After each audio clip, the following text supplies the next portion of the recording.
देवताओं का तारकासुर और उनकी सेना के साथ संग्राम तथा कुमार कार्तिकेय द्वारा तारकासुर का वध। लोमश जी कहते हैं, कुमार को अंक में लेकर जगदीश्वर रुद्र ने इंद्रादि देवताओं से कहा, देवगण, यह बालक बड़ा प्रतापी है। इस समय मेरे इस पुत्र से तुम्हें कौन सा काम लेना है, बतलाओ। तब संपूर्ण देवताओं ने भगवान पशुपति से इस प्रकार कहा, प्रभो, इस समय संपूर्ण जगत को तारकासुर से महान भय प्राप्त हुआ है, इसलिए हम आज ही उसे मारने के लिए उद्यत हो यहां से प्रस्थान करेंगे। यों कहकर तथा इस कार्य में भगवान शंकर की अनुमति जानकर वे संपूर्ण देवगण सहसा वहां से चल पड़े और शंकर के पुत्र कार्तिकेय को आगे करके महान असुर तारक पर चढ़ आए। इस युद्ध में ब्रह्मा, विष्णु आदि सब देवता सम्मिलित थे। देवता लोग युद्ध के लिए प्रयत्नशील हैं। यह सुनकर महाबली तारकासुर भी बड़ी भारी सेना के साथ देवताओं से लोहा लेने के लिए चल दिया। देवताओं ने वहां आती हुई तारकासुर की बड़ी भारी सेना को देखा। उसी समय आकाशवाणी हुई, देवगण, तुम शंकर जी के पुत्र को आगे करके युद्ध के लिए उद्यत हो जाओ। संग्राम में दैत्यों को जीतकर निश्चय ही विजयी होगे। यह आकाशवाणी सुनकर सब देवता युद्ध के लिए उत्सुक हो गए। उसी समय कार्तिकेय का वरण करने के लिए मृत्यु कन्या देवसेना वहां आई। कुमार ने ब्रह्मा जी के कहने से उसे अंगीकार किया। तब से शंकर जी के पुत्र कार्तिकेय जी देवसेनापति हो गए। उसी समय शंख, नगारे, डंका, ढोल, गोमुख तथा दुंदुभी आदि बाजे बजने लगे। देवराज इंद्र कुमार कार्तिकेय को हाथी पर बिठाकर आगे आगे चलने लगे।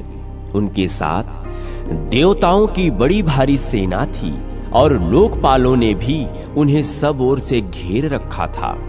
उस समय दुंदुभी, भेरी और तूर्य आदि अनेक बाजे बज उठे। कुमार इंद्र को हाथी देकर स्वयं विमान पर जा बैठे। तब इंद्र ने कुमार के मस्तक पर वरुण देवता का छत्र धारण किया, जो बहुमूल्य मणियों की प्रभा से प्रकाशित हो रहा था। उसमें भांति भांति के रत्न लगे हुए थे, जिससे उसकी शोभा बहुत बढ़ गई थी।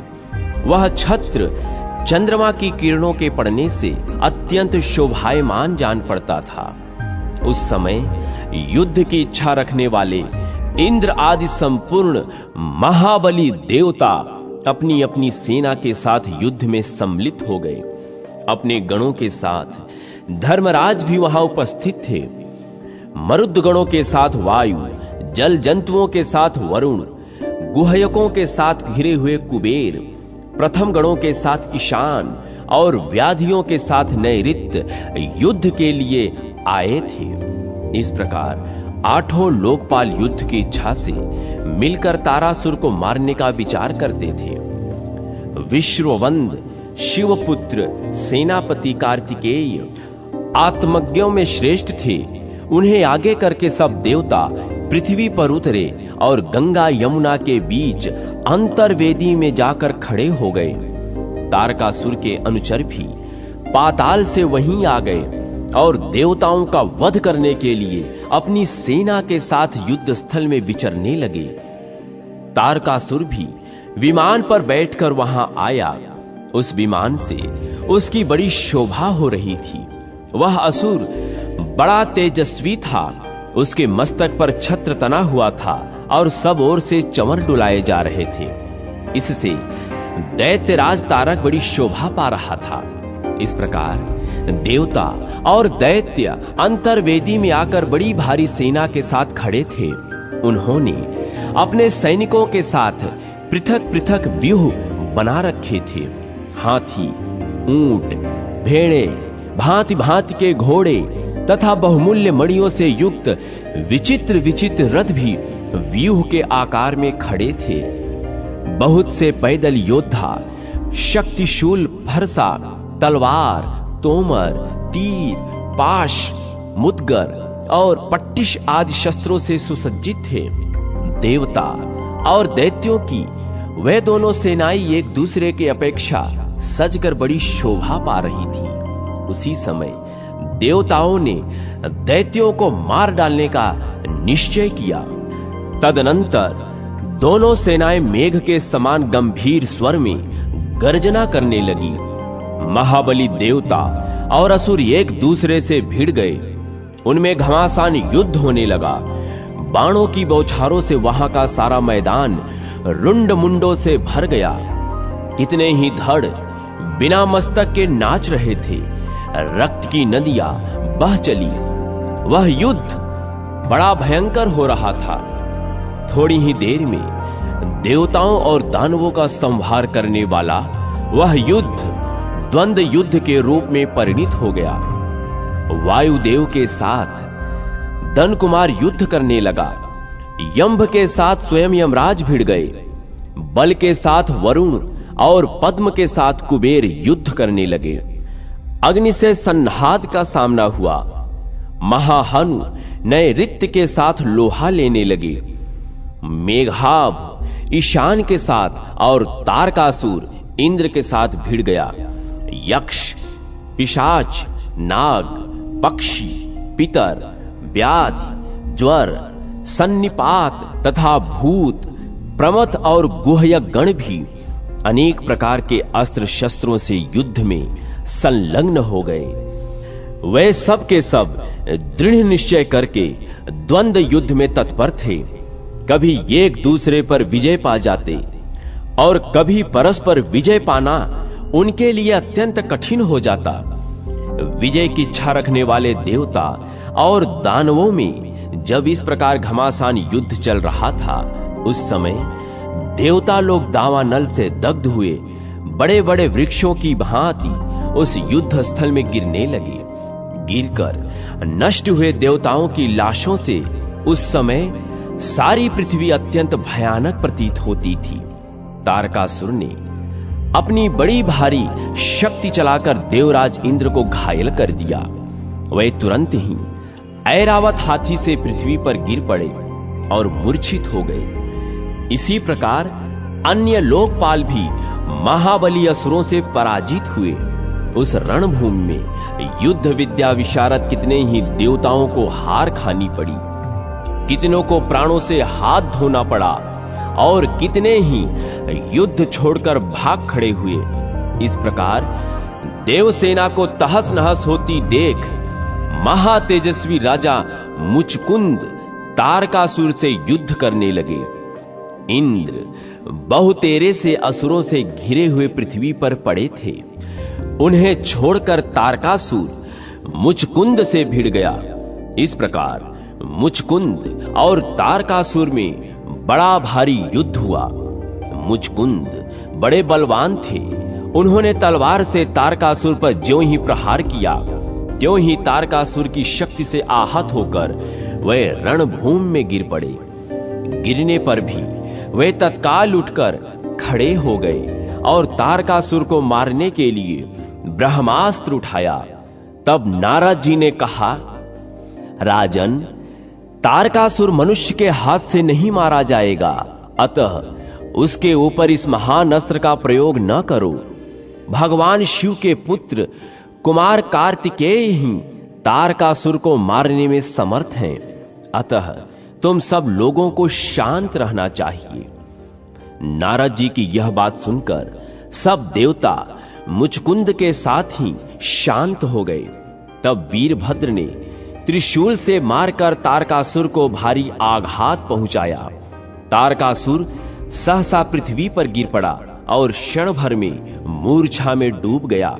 फिर चेत होने पर एक ही मुहूर्त में वह उठकर खड़ा हो गया और शक्ति से उसने वीरभद्र पर प्रहार किया।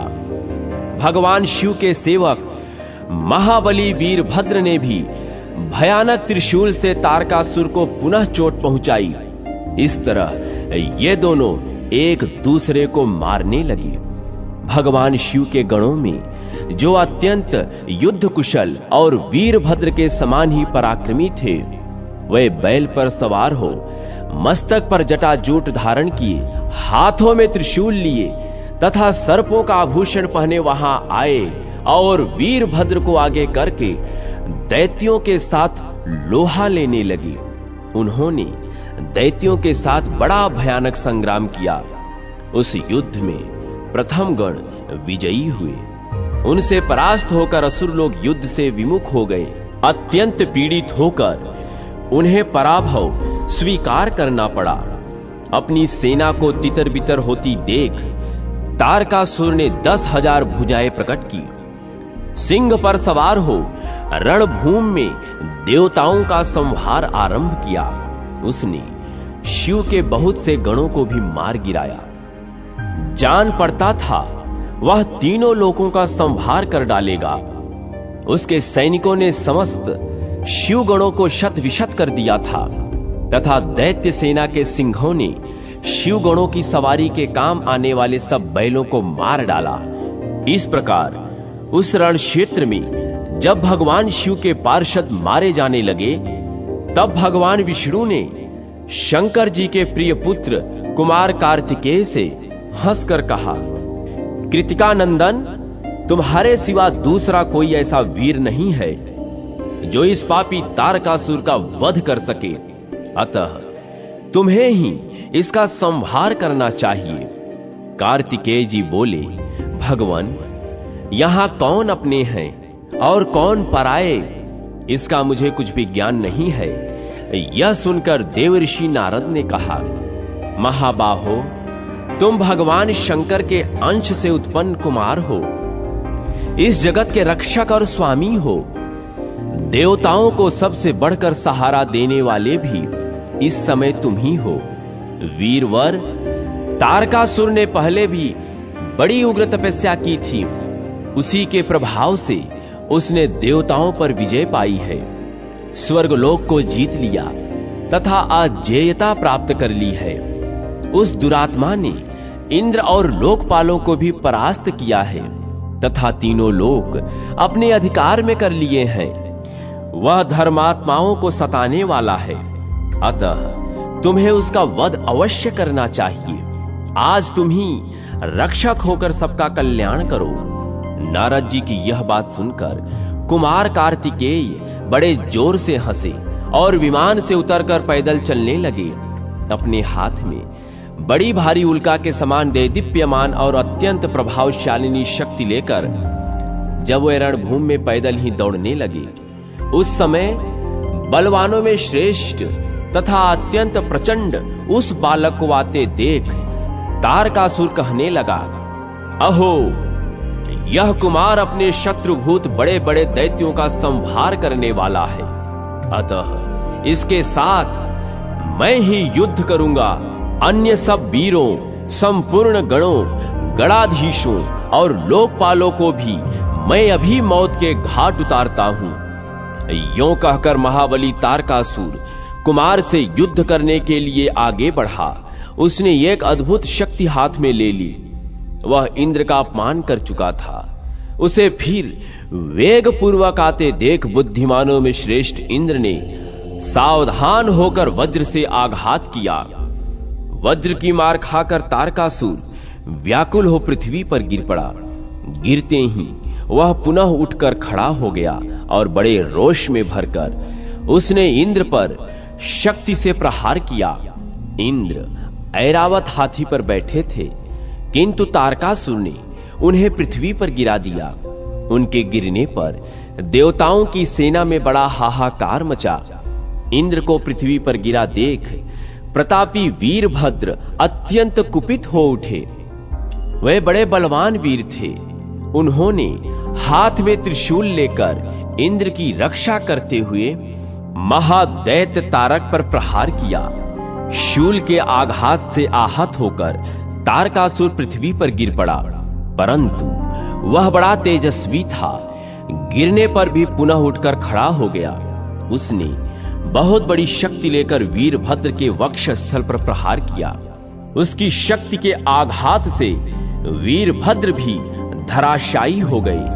उस समय समस्त शिवगण, संपूर्ण देवता, गंधर्व, नाग तथा राक्षस बारंबार हाहाकार करने लगे। इतने में शत्रुओं का नाश करने वाले महाबली वीरभद्र उठकर खड़े हो गए। उन्होंने एक चमकते हुए त्रिशूल से जब तारकासुर को मार डालने का विचार किया, उसी समय कुमार कार्तिकेय ने उन्हें मना करते हुए कहा, महामते, तुम इसका वध न करो। उन्होंने उस रणभूमि में जब सिंहनाद किया, तब आकाश में खड़े हुए देवता जय जयकार करने लगे। वीरवर कार्तिकेय एक बहुत बड़ी शक्ति लेकर उसके द्वारा तारकासुर को मार डालने के लिए उद्यत हुए। तारकासुर और कुमार कार्तिकेय में बड़ा विकट, सब प्राणियों के लिए भयंकर तथा अत्यंत दुस्सह संग्राम हुआ। दोनों वीर हाथों में शक्ति लेकर एक दूसरे से जूझ रहे थे। वे शक्ति से विपक्षी की शक्ति पर चोट करते थे। दोनों को उत्साहपूर्वक युद्ध करते देख देवता, गंधर्व आदि आपस में कहने लगे, पता नहीं इस युद्ध में किसकी विजय होगी। इसी समय आकाशवाणी हुई, देवताओं, आज कुमार कार्तिकेय तारकासुर को अवश्य मार डालेंगे। तुम सब लोग चिंता न करो, सुखपूर्वक स्वर्गलोक में स्थित रहो। आकाश में प्रकट हुई इस दैवी वाणी को प्रथम गणों से घिरे हुए कुमार कार्तिकेय ने भी सुना। सुनकर उस भयानक दैत्य को मार डालने का निश्चय किया। अतिशय बलवान महाबाहु कुमार ने तारकासुर की छाती में शक्ति से प्रहार किया, परंतु दैत्यराज तारक ने उस प्रहार की कोई परवाह न करके स्वयं ही क्रोध में भरकर अपनी शक्ति से कुमार पर आघात किया। उस प्रहार से शंकर नंदन कार्तिकेय मूर्छित हो गए। जब पुनः वे सचेत हुए तो महर्षिगण उनकी स्तुति करने लगे। तब मत वाला सिंह जैसे हाथी पर झपटता है, उसी प्रकार प्रतापी कुमार ने तारकासुर पर गहरा प्रहार किया। उस समय वायु की गति कुंठित हो गई थी। सूर्य का प्रकाश मंद पड़ गया था। पर्वतों और वनों सहित समूची पृथ्वी डगमगाने लगी। हिमालय, मेरु, श्वेतकूट, दरदूर, मलयगिरी, महाशैल, मैनाक, विंध्याचल, महागिरी, लोकालोक, मानसोत्तर पर्वत, कैलाश, मंद्राचल, माल्यवान, गंधमादन, उदयचल, महेंद्रगिरी तथा अस्ताचल, ये तथा और भी बहुत से महातेजस्वी पर्वत कुमार की सर्वथा कुशल चाहते हुए स्नेह से व्याकुल हो उठे। पार्वती नंदन कुमार ने सब पर्वतों को भयभीत देख उन्हें धीरज बंधाते हुए कहा, महाभाग पर्वतगण, आप लोग खेद और चिंता न करें। आज मैं यहां सबके सामने ही इस महापापी दैत्य का वध करता हूं। इस प्रकार पर्वतों को और देवताओं को भी आश्वासन देकर शंकर जी के प्रिय पुत्र कुमार कार्तिकेय ने मन ही मन अपने पिता और माता को प्रणाम किया। फिर हाथ में शक्ति ले उन्होंने दैत्यराज तारका पर बड़े वेग से प्रहार किया। शक्ति का आघात होते ही असुरों का स्वामी तारक सहसा धराशायी हो गया। वज्र के मारे हुए पर्वत की भांति उसका अंग अंग चूर हो गया। कुमार कार्तिकेय के द्वारा तारकासुर बलपूर्वक मार दिया गया। यह देवताओं, ऋषियों, गुह्यकों, पक्षियों, किन्नरों, चारणों, सिद्धों तथा अप्सराओं ने अपनी आंखों से देखा। देखकर उन्हें बड़ा हर्ष हुआ और वे सब मिलकर कुमार कार्तिकेय की स्तुति करने लगे। यह घटना देख सुनकर तीनों लोकों के निवासी सहसा आश्चर्यचकित हो उठे। सबके सब आनंद मग्न हो गए। भगवान शंकर और सती पार्वती भी बड़ी प्रसन्नता के साथ वहां आए और अपने पुत्र को गोद में बिठाकर पूर्ण संतोष प्राप्त किया। उस समय देवताओं ने भगवान शिव और पार्वती की आरती उतारी। तत्पश्चात अपने पुत्रों तथा मेरु आदि पर्वतों से घिरे हुए गिरिराज हिमालय भी वहां आए और कुमार का स्तवन करने लगे। इसके बाद इंद्र आदि सब देवताओं ने ऋषियों के साथ गीत और वाद्य की ध्वनि करते हुए वेद मंत्रोच्चारण पूर्वक भांति भांति के सूक्तों द्वारा कुमार का स्तवन किया। यह कुमार विजय नामक चरित्र अत्यंत अद्भुत है। इसमें कुमार के पराक्रम और महात्म्य का वर्णन है। उनका यह उदार चरित्र अत्यंत प्राचीन, परमानंददायक तथा मनुष्यों को भी मनोवांछित वस्तु प्रदान करने वाला है। जो महात्मा कुमार के इस तारक वध नामक चरित्र का पाठ या श्रवण करता है, उसके सब पातकों का नाश हो जाता है।